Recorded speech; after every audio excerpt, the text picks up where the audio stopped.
C'est mon premier roman jeunesse.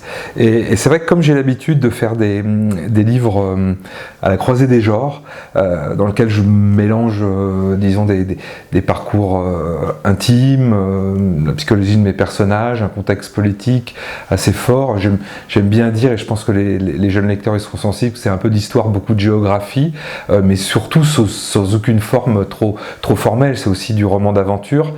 En me lançant dans ce premier roman jeunesse, j'ai bien intégré l'idée que mes personnages devaient évoluer et qu'un des thèmes de ce roman, Je n'ai pas trahi, ça sera se confronter au monde adulte et à la fin du livre ne plus être comme au début. Mais en même temps conserver quelque chose de pétillant sur le monde et surtout pas se laisser gagner par le cynisme des adultes, donc mes personnages ne vont pas trahir. À chaque fois, à chaque roman, je procède vraiment d'une vraie enquête littéraire. Je me rends sur place, avant je me documente énormément, je rencontre des gens, et je me laisse un petit peu aller dans des endroits qui sont vraiment, je fais un pas de côté. Sinon ça serait pas intéressant de vous raconter avec la Corse que les belles plages, les villages et les clichés de tourisme.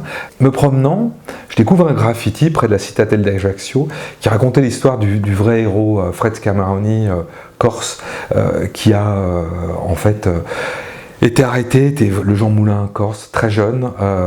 Il a, après nombreuses tortures, pour éviter de parler de son sang, en fait, il a réussi, c'est abominable, il s'est étranglé avec du fil barbelé, il s'est vraiment suicidé pour ne pas parler. Et avec son propre sang, il a écrit sur les murs de la prison « Je n'ai pas parlé ». Et en voyant ça, j'ai tout de suite pensé à mes personnages et je me suis dit, moi ça sera « Je n'ai pas trahi ». Tout l'enjeu, en fait, dans cette collection, dans un roman young adulte, c'est de l'aborder, cette question de mémoire, mais alors surtout pas comme un cours d'histoire, je suis pas votre prof.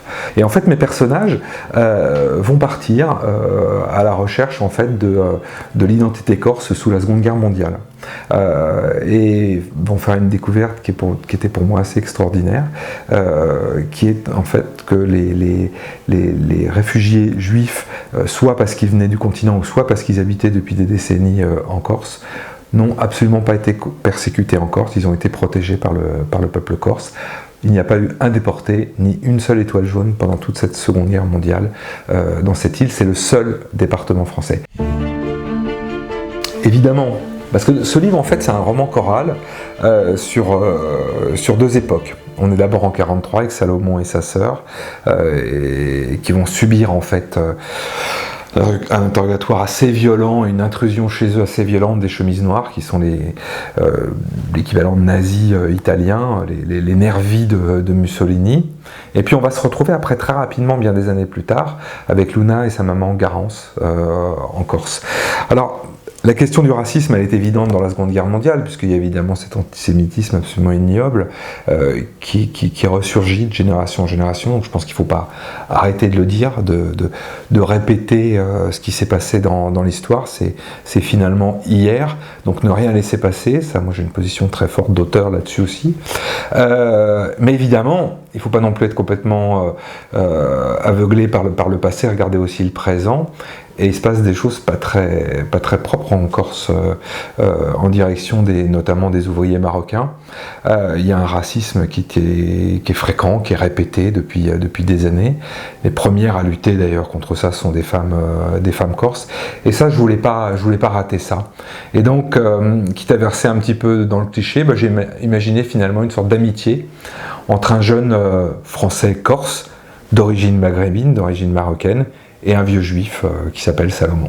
Voilà, donc évidemment, pendant tout le livre, on va dire qu'il vaut mieux tendre la main aux gens et plutôt que d'établir des murs, faire des passerelles. Voilà. C'est un peu en sous-texte dans ce livre, mais pour moi c'est vraiment un thème important et que je voulais aborder avec cette génération aussi, avec les lecteurs de lycéens, parce que mine de rien, et on s'aperçoit un petit peu de tout ça aussi en écrivant, eh bien la culture méditerranéenne, on le sait très bien, elle reproduit des valeurs machistes et viriles finalement assez étonnantes. Et en écrivant, je me suis aperçu que j'avais 3 générations de femmes. Il y a une grand-mère, une maman et une jeune fille. Et la jeune fille, Luna, elle va s'apercevoir que finalement, à des degrés divers, mais en tout cas sa mère et sa grand-mère ont été victimes, finalement, des hommes, de leur virilité, de leur a priori, et que c'est le propre de cette île aussi. Donc elle va dire, bah non, pas moi. Et ça va être aussi finalement ce livre, pour une jeune femme, une façon de se révéler dans ses multiples identités, hein, puisqu'elle n'est pas que corse, elle est française, elle est lycéenne, elle a plein d'identités, mais aussi on n'est pas femme, on le devient, et elle va devenir finalement une sacrée nana, je trouve.